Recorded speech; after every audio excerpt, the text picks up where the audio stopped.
natin na. Tayo tinano po at malalim na pong tubig.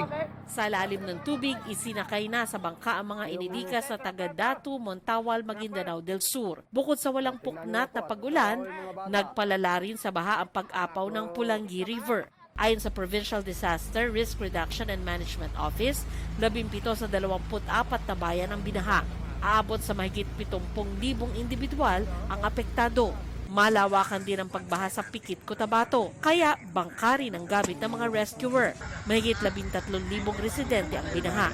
3 probinsya na po yung affected po natin. Sarangani Province, Sultan Kudarat Province, and the Province of Cotabato with a total of 105 barangays po and a total of 31,458 families na po yung apektado or a total of 104,402 individuals.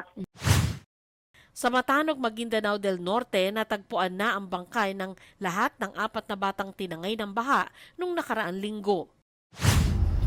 Patuloy naman ang paghahanap sa 2 menor de edad na naanod ng baha sa Balabagan, Lanao del Sur. Sana po makita na po yung anak ko. Kahit bangkay sila, tatanggapin ko po sila.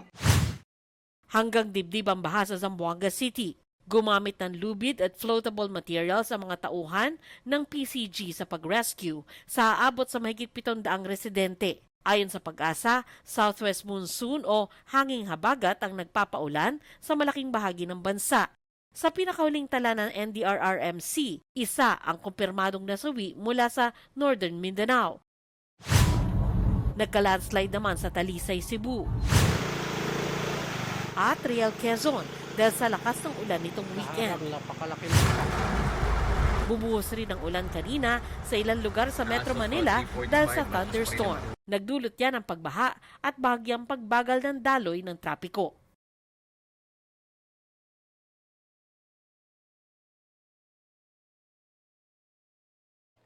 Mga kapuso, alamin ang State of the Nation. Mag-subscribe sa GMA Integrated News sa YouTube. Sa ating mga kapuso abroad, samahan niyo kami sa GMA Pinoy TV at sa www.gmanews.tv.